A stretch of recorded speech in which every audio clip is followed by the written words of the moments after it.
everybody! What's up, and welcome back to the Roomies Digest. My name's Christine. And I'm Mo. And you are watching Disney Channel. Just kidding. Ow. No, you're not watching Disney Channel. You're watching, what is this? Oh, yeah. Our January wrap-up. Woo! We're doing our January wrap-up. We read about 8 books each. I think that's a lot of books for me personally. So I don't think I read 8. I think I read 7. But anyway, I read 14. You read 14 books? Yeah. Okay. I almost read 15, but I didn't finish. Well, we'll get into that. Wow. Anyway, so welcome to our wrap up, and let's get started. Bum bum Da da da da da bum bum. da. So the first book on our list is The Simple Wild by K.A. Tucker. It's about a woman named Kella. I will be able to speak. Give me 1 second. She's been up all night watching Bridgerton. It's his own choices that have gotten her into this position. Up all night, up all morning. When did one day end and another begin? I don't know. It was past bedtime. That's what I know. It was way past my bedtime. It was an hour from when I should wake up. So anyway, back to... We read The Simple Wild by K.A. Tucker for the Sugar and Spice Book Club, hosted by our good friends, Kirsten from Kirsten's Corner and Amanda from Ginger Snapped Reads. I feel like I say that every single video.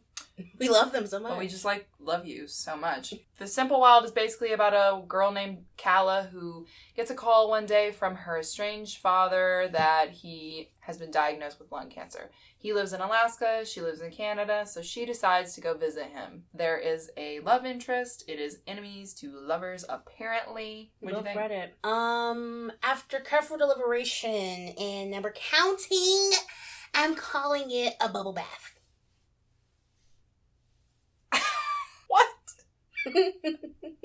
What does that mean?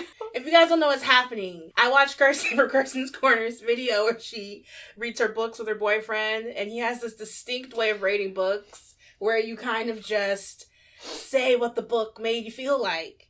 And it's literally the new wave, okay? It's literally in year 3030, and I decided I'm going to do that today. So yes, The Simple Wild, I'm giving it a bubble bath. And why do you ask? Because it is a lot of work to make the bubble bath, okay? So you gotta put the water in, you gotta make sure it's the right temperature, you gotta get the suds, you gotta get the soap, the bubble stuff. And then, but once it's made, it is just so relaxing. You just don't want to leave the bubble bath.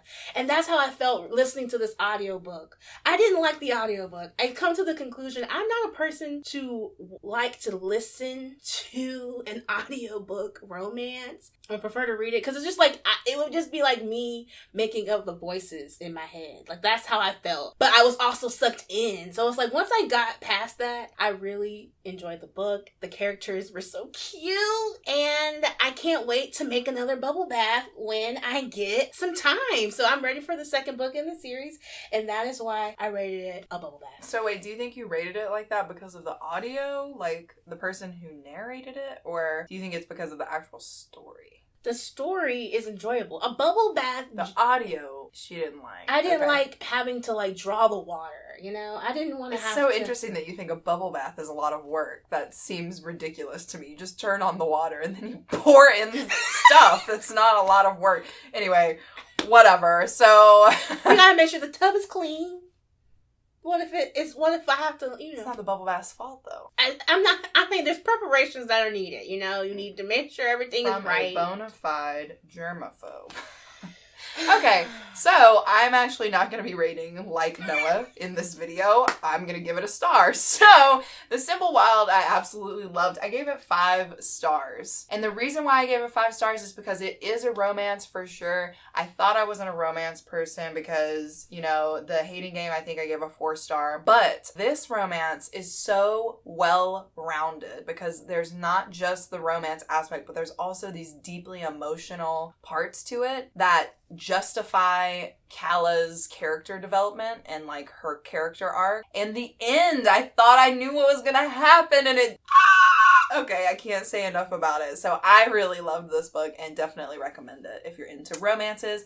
But also I'm a little biased because I love Alaska. I really enjoyed it as well. Definitely recommend. Bubble Bath. Bubble Bath, 5-star. Okay, there we go. On to the next book that we read together this month. The book you've all been waiting for. I finished it! Yes! I think we all need to give her a round of applause.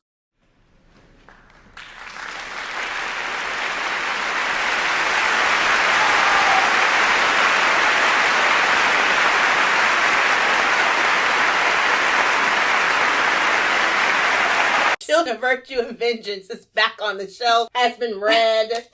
I will not be holding this up unless the next book has come out, and I want to show you guys I did indeed read this book. I checked our Instagram feed. The last time you posted about that was November 9th. All right, 3 months. Not even really, because you don't...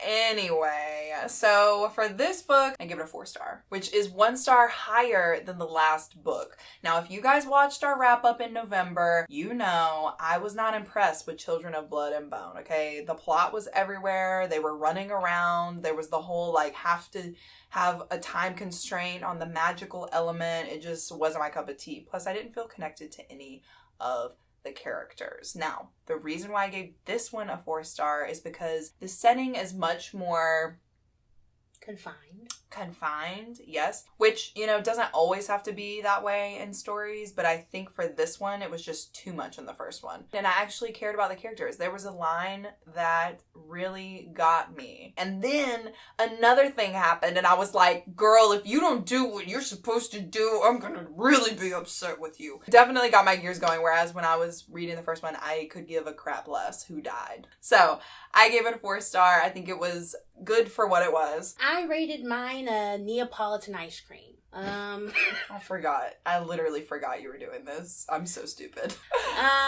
It's not my top choice in flavors of ice cream. It's got, a good solid base with the vanilla, and the strawberry is good, and the chocolate. But it's not what I gravitate towards. But it's still ice cream, and in the end, it's a good snack.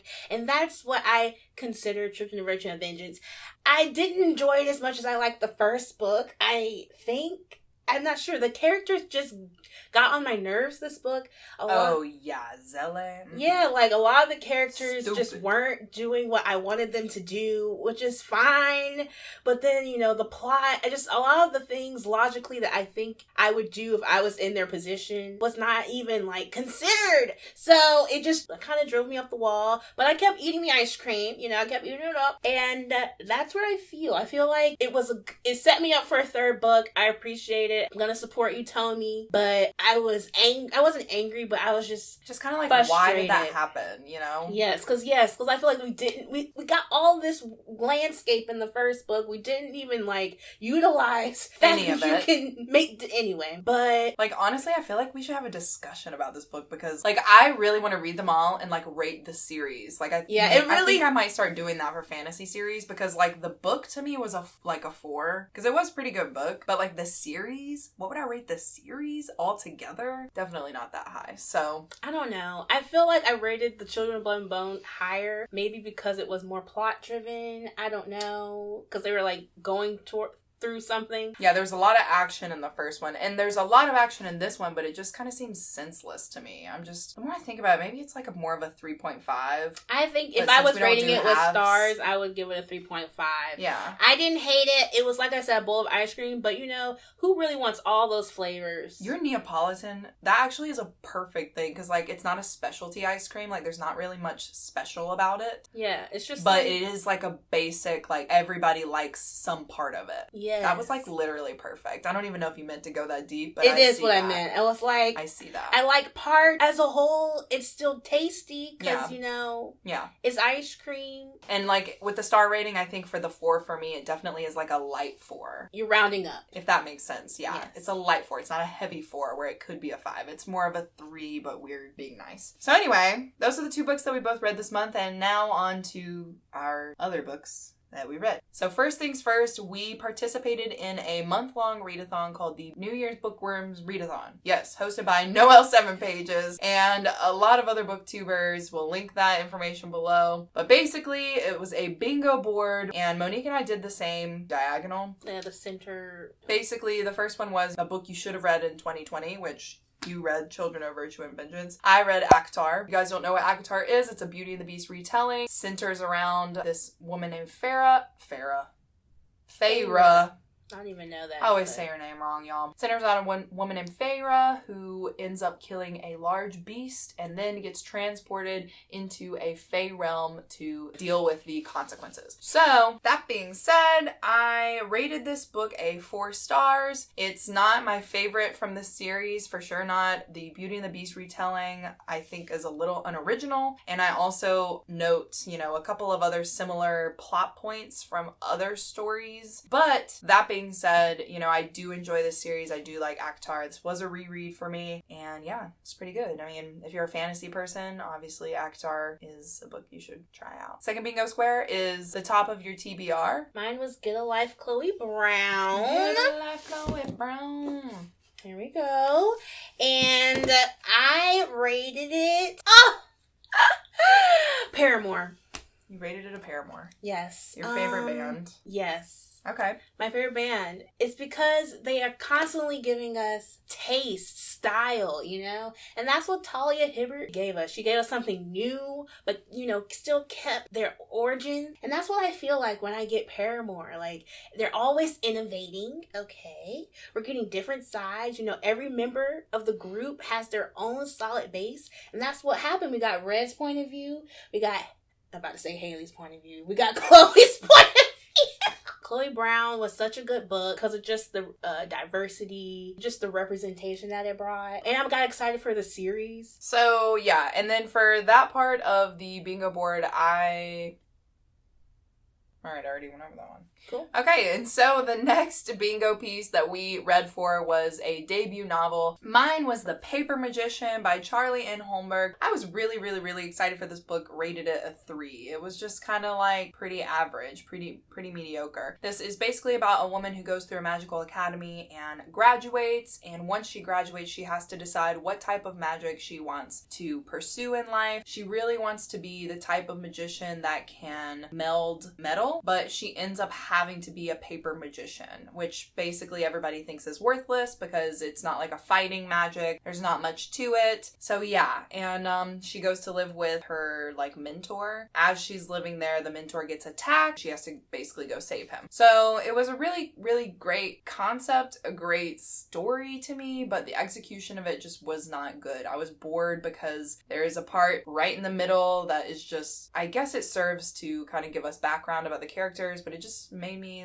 not really care. I was like, we don't need all this. So anyway, gave it a 3 stars, and that's the tea on that. And then I also read a debut novel, The Sympathizer by Viet Thanh Nguyen, and I rated it relish. So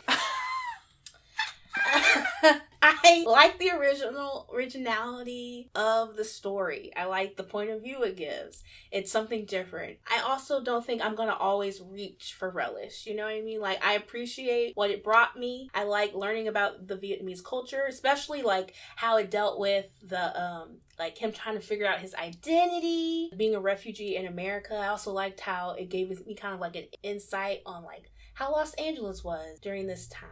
But I feel like it was definitely kind of hard for me to read. Personally, it was I was just trying to understand what was happening, because it's kind of written point of view. He's writing a confession about how he is a spy for the Viet Cong, and he's just writing about his experiences being a refugee, living in America, his identity, and his upbringing. So it was very interesting. I liked it. But will I always put relish on a hot dog? No.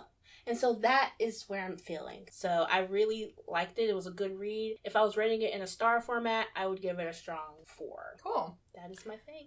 I realized I actually didn't say my bingo card, Kingdom of the Wicked. I literally just blocked it from my brain. Going back really quick, the top of my TBR was Kingdom of the Wicked, which I also read for Morgan from Morgan's Chaotic World, her book club this month, which is Spellbound Book Club. Kingdom of the Wicked is about a woman who has had her twin murdered. That was a weird way of saying that, but twin is murdered, and to figure out what happened to her, she calls upon a demon from hell. Little does she know that the demon she calls is one of the 7 princes of hell. And so while she calls him, he is under her direction to do whatever she needs to help her. I thought this story was also like such a great idea. I thought this was going to be so good. But the execution, again, for this was just not good. Like the writing, I felt like every time the main character was in a scene, she would just be asking questions to the other people in the scene, and it just didn't make any sense. I don't know. There was no like witty banter to me. She just like kept asking questions. That's how Carrie Maniscalco pushed the plot along. And to me, it's like, okay, come on, like you can figure out a way to write this so she's not just like asking questions literally every paragraph. So I don't know. I thought this was a super interesting storyline. I have conferred with other people who have read this author before, and they also have said that her writing is pretty much lackluster until the last 40 pages, which is how this was. And it makes me want to read the next one, but that doesn't mean the whole entire book was good. So my rating on this one is a 3, and it honestly quite shocks me when I see people rate it a 5 on Goodreads. I'm like, But yeah, so I'm going to continue with this series as well. Her new book is coming out in October, so I'm hoping that maybe that one is a little bit better. But based on the other reviews that I've seen from booktubers that I trust, they have said that this is pretty much her writing style. So I don't know. I'm going to give it one more try and see, because I am interested in the cliffhanger that she left us in at the end of this book. But c'est la vie. Just to piggyback off that, I will be reading the sequel following The Sympathizer, because it was very beautifully written, so even though I rated Relish, but yeah, I'm realizing that with some of our reviews, it can be a good book and we cannot want to read it again. You know, I think I said previously that like 4s are usually books that I'll like want to read again, or 5s are knockouts, okay? 5s are definitely I want to read again and again and again. But like Children of Virtue and Vengeance, I enjoyed it. It was a 4, but yes. So, just for clarification, then we had Scooby-Doo. Yes. Our first time hosting a readathon. That was so much fun. Yeah, so we, of course, had prompts for that. If you guys don't know what we're talking about, we'll link it up in the cards. You can check out the video for that. So Would you like to start? Your best friend's book? My best friend's book was Sula by Toni Morrison. I loved that book. It's literally one of my new favorites. I rated it We Will Rock You. Because it literally rocked me, okay? And honestly, Toni Morrison and Freddie Mercury, they're minds, you know? Toni Morrison makes all the bops. All of her hits. She just makes hits. Her writing, you're gonna love it. I was shook when I was reading Sula. Jess and Kirsten, they were like, this book is so good, and they were right. I loved it. I remember, because it was crazy, because I had just finished reading The Sympathizer, and then I read this, and I was like, oh my God. It was just insight into someone's like mind, like a best friend, a friendship, and it's just crazy, like the two writing styles. While they're both beautiful, Toni Morrison just really knows how to like pull at your heart chord. That's why I rated it We Will Rock You. It literally rocked me, and I'm still thinking about it. Cool. My best friend book was My Best Friend's Exorcism. Oh yeah. This was a really great book. I rated it 4 stars. I've actually never read a book about an exorcism before, and I thought it was going to be like nasty and kind of like gross. But this is actually from the POV of the friend who is not possessed. It wasn't that crazy, and I really enjoyed it. I love the writing style. I think the only reason it's not a 5-star for me is because of the way that the problem was solved. I thought it was a little cheesy. And the very, very end, I was like, dude, why did we continue? Just cut it where you need to cut it, you know? We don't need to go on and on and on. Other than that, it was a really great book. And if you obviously don't know what this is about, it's about two best friends. One of them gets possessed and the other one tries to figure out how to save her. So that's that. Then for Zoinks, is that the one with the animal character? I think so. Oh, I read the Animal Farm graphic novel. This is a very obscure reference, but I rated it another song. It's Propeller Heads, History Repeating, featuring Shirley Bassey, because literally I was reading it and I was like, this is what's happening right now. Like, you read Animal Farm, you're like, If you don't know what Animal Farm is about, it's pretty much about these animals that take over a farm, and then the pigs turn into wanting to be what they just took over. They become the, what do you call them? Antagonists. Yeah, the pigs end up being the antagonists. There's different words I'm looking for, but pretty much animals take over farm. Turns out to be a mess. And it's interesting to me because I see a lot of similarities to what's happening in the world. When I was reading it, I just thought about that song. It is clearly poetic when you think about it, but anyway. That is it. I don't want to go too into that. It's pretty much Animal Farm. The graphic novel was a quick read too, which is also kind of why I picked that song, because it's like an updated version of Shirley Bassey's original time singing, History Repeating. So it's kind of cool. But yeah, if you guys want to read that quickly, the graphic novel I recommend. And then for Zoinks, I read The Sandman, The Dream Hunters by Neil Gaiman. I gave this a 5-star. I really loved this graphic novel. It's basically about this is actually The Sandman, but it's about this little fox who falls in love with a monk, and she basically has to save him from his nightmares. Oh, that sounds great. I want to read that. It's honestly beautiful, and it sounds weird, but the fox can turn into a woman, so it's not a weird bestiality thing. It kind of is, but whenever they interact, she's the woman, so it's not anything weird. It was a really great graphic novel. I really liked it. Neil Gaiman, I was reading about in the back, he talks about the story for it, and he came up with the story himself, but he tried to make it reflect Japanese myth and folklore, and I definitely got those vibes from this graphic novel. I was asking myself, what legend is this? But yeah, I recommend if you guys are into graphic novels and fake Japanese lore. Last but not least, on our TBR for Scooby-Doo, we had to read an underdog character. That one, I read Red Rising. This has been a highly anticipated book. It's basically the Hunger Games for adults, as I've been told by many, many, many a person. You've been talking about it all month, so. 1, 2, 3, 4, 5. Huh. Give it a 5? You've been talking about revising all month. I couldn't even read my book. I don't know why she's doubting herself now. She's been talking about it nonstop.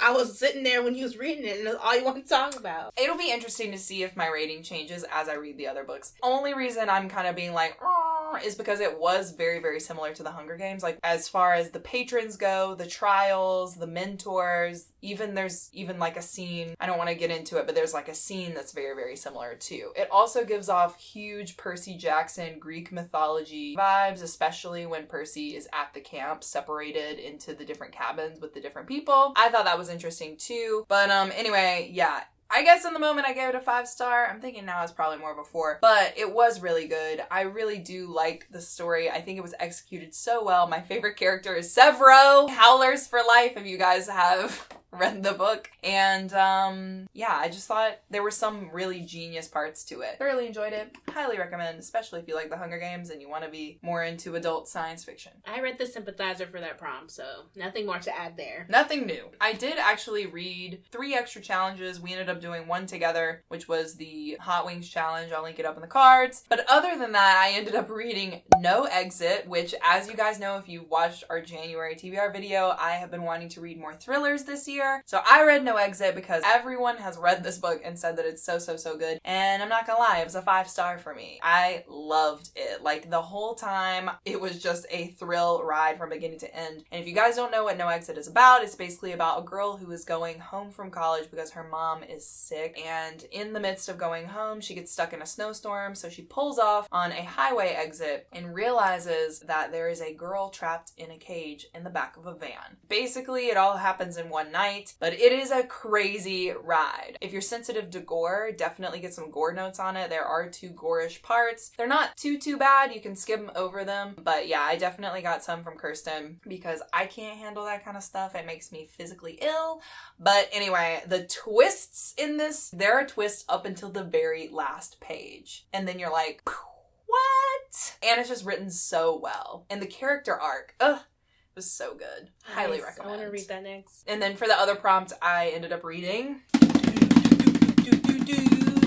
Circe by Madeline Miller. Guys, this was another 5-star. I can't even talk about it because I'm just so overcome with emotion. Are you about to cry? I mean, this book was really good. Your eyes look like they're about to cry. Because this book was so good, okay? I cannot talk about this enough. It's like a feminist national anthem without shoving it down your throat. It's so good at just picking out the like patriarchal narcissism and just being like, okay, mythology was written by men. Most things were written by men. So of course you're gonna have this view of like how it's supposed to be. But let me tell you how the women see it. Circe, she is just, I've never liked her. I've always thought she was a bee. I always thought she was like vindictive and just kind of like boo-boo. This gives you a whole new perspective on this character that is just mind-blowing. I gave it a 5 stars. I will say that this book is probably only for people who either A, like mythology and or like classic lit, or at least you're familiar with mythology, because if not, you're gonna get bogged down with all the names. And B, people who like character-driven stories. A slow burn. But I am interested to see how it compares to another character-driven story like Addie LaRue, which I'm going to be reading next month, to see if it's the same kind of slow burn. But anyway, should have kept going. I'm glad that you like that book. I like really want to buy my own copy and annotate. This is Monique's copy, and I almost was like, Monique, can I buy it from you? I can give this to you. You can have this book. No, it's fine. But it honestly is just so good. And the twist at the end, like, I'm so stupid. I'm really just so dumb. I really kept my mouth closed. I was like, I don't even want to talk to her. I was like, oh my god, Monique, she's gonna do da-da-da-da-da. And I was just like... And Monique's like... like... And I was just so dumb. So I'm definitely going to be reading Song of Achilles and anything else Madeline Miller comes out. I think this may be my favorite author currently. So I loved it. That is so good to hear. I'm not even like... Please. Anyway, so if you like any of those things, I definitely recommend Circe. I realized I forgot to bring the book in, but I read Annihilation. I saw the movie twice in theaters. The movie was so good. It was just like something I wasn't expecting. So I was like, I'm gonna get this book. It's gonna be an easy way for me to ease my way into sci-fi. Honestly, I was looking at things I've read like on Goodreads before we had our joint account, and I was like, I've read this, and there's like techno thriller. Like it's like science fiction, but it's like a thriller, and those are the books I like. And I was like, wow, maybe I've been into sci-fi. I just didn't realize it was sci-fi at the time. Yeah, as you grow, you're like, oh, this is what he's writing about. Anyway, so I read Annihilation. I rated it Uncharted 4. So, if you guys don't know, that is a video game. Uncharted 4. It is the first game I ever got on PS4. It came in the bundle pack. Okay, I saved money. And I was obsessed with that game. It was so good. I was not expecting any of the twists. The quality of the game alone was great. And that is literally what Jeff Vandermeer provided me. It took me a long time because I was like trying to understand what was happening. But it's really a short read. It's 195 pages. It is not a long book. I loved Annihilation so much. I gave it a 4-star, but I might change it to 5 now that I'm thinking about it, because the writing style is just so beautiful. And I do think it's more internalized than the movie. Like, they had to change the movie so much to make it like interesting to watch, because it really is from one person's point of view. I didn't realize that going in. There's a lot of things that are different. So I'm intrigued to see how the trilogy is gonna play out, and that's what Uncharted 4 did for me. I finished that game and I bought all the other games in the series, and that's what I did with the Southern Reach trilogy by Jeff Vandermeer. So yes, I recommend if you like a science fiction that has like real science, actual logic, not like magical monsters. Realism. Yeah, no alien. There's still aliens, but it's just more realistic. Yes, it's definitely a great book. It has real things going on. It's based on Earth, and that's how I am describing it. Cool. The other book that I read this month was Caraball by Stephanie Garber, and I gave that book a 5-star. I randomly got this from the library because it was available and it was an audio and I needed something while I was working, and I was pleasantly surprised. Like, this story was just so good. Basically, it's about a girl who for her whole life has wanted to go to a place called Caraball. What happens is, if you go to Caraball, you play the game, and if you win the game, you get a wish. So chaos ensued. Like, she doesn't even know the whole entire tea of the situation. Like, she thinks she knows this guy. She thinks she knows what's going on, and it's like topsy-turvy town. Like, everyone is suspect. There's like a mystery element. There's enemies to lovers, and then like a love triangle thing going on, and then the end is just like so freaking good. Okay, I was so sad too. I was like but then it ended, I'm about to cry again, but then it ended on a good note. Okay, whoa, something about carnivals, man, they really get me. It is not like Night Circus, okay? It is not like that. The writing is good in both of those books, but this book is better in my opinion. Oh, maybe I'll read that one. And it's a trilogy. I cannot wait to read the second book. I won't be reading that one then. Speaking of series, I messed up. I wasn't supposed to say Annihilation next because we were going through the Scooby-Doo readathon. I'm glad you caught that. I'm sorry, I was just so excited. You were just going on about books you love, and I was like, I want to go about a book I love. So I went down my list, and I said Annihilation. But for the group read, for Scooby-Doo, we read One of Us is Lying by Karen McManus. Mm-hmm. I made that up. Is her name okay? Karen M. McManus. There we go. And I'm going to, do you want me to do my rating or your rating first? Go ahead. You take the lead, bro. Okay. I rated it Sprite. Okay. Oh my god, it's your favorite drink. It is. It is. It's, it's tasty. It's sweet. It truly is one of my favorites, but I really can't have too much of it, because really the heart disease that comes with drinking too much soda. So, yes. I like this book. I enjoyed it at the time, but I'm not going to rush to read a lot more YA mysteries, thrillers. It was cute. It really was cute. The relationships that the characters have, but I called the twist and I liked it. I wanted to see how it played out. And then so I gave it in the star format. I gave it like a 3.5, but maybe if I read it younger and didn't know like the health risk involved with drinking so much Sprite, I would probably give it a 5. Like, you used to drink Sprite.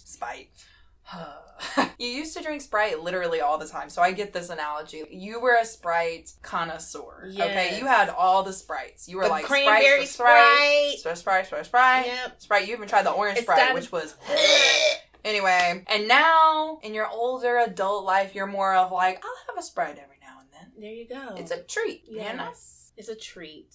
Yeah. I'm wiser now. Yeah. See, the rating system makes sense. Yeah. I mean, I understand it. I don't know if they're going to understand it, but I also know you pretty well, so there you go.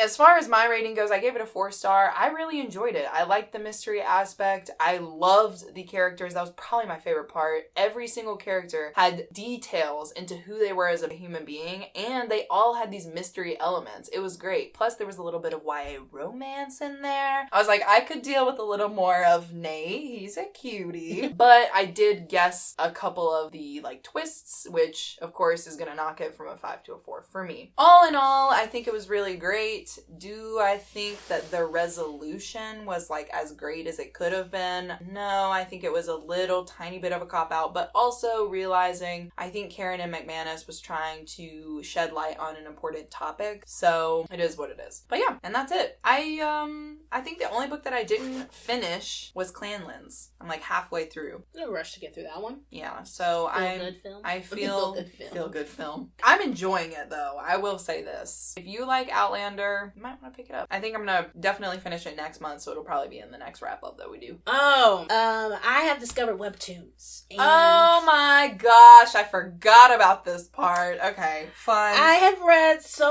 Nat from Nerdy Nat Reads and Morgan from Morgan's Chaotic World said, hey, one day when we were doing a reading sprint for the readathon, I was like, hey, do you have webtoons? And I didn't. What's that? They were talking about it amongst themselves. I don't know what that is. And then they just started, somehow I downloaded the app on my phone. Well, because we were talking about Lore Olympus and how good it was. And then they were like, if you like Lore Olympus, you should read Let's Play and all these other ones. So they're all on my webtoons right now. I haven't read a single one. I think I've read 6 webtoons this month. Shall we call it an addiction? She really is addicted. I'm not saying I'm addicted. I'm really saying is. that I'm rating them all H2O, okay? Because it's giving me life, water, okay? It fed me sustenance. I read so many. I read 6 webtoons. We'll go into that in another video. Yeah, we're thinking of maybe doing a webtoons rec video, so if you guys are interested, interested, let us know. But we did both read Let's Play, and that webtoon, I just kept going from there. I binged it for sure. I read so many. I can't read a lot of webtoons because then I won't do anything else with my life. When I read Let's Play, I binged it all in like 2 days. Yeah, I mean, it was good. Let's Play is a 5-star for me. If you guys are into webtoons, definitely check it out. It's so good. Comment down below if you want a whole video on it. We're gonna do a rec video.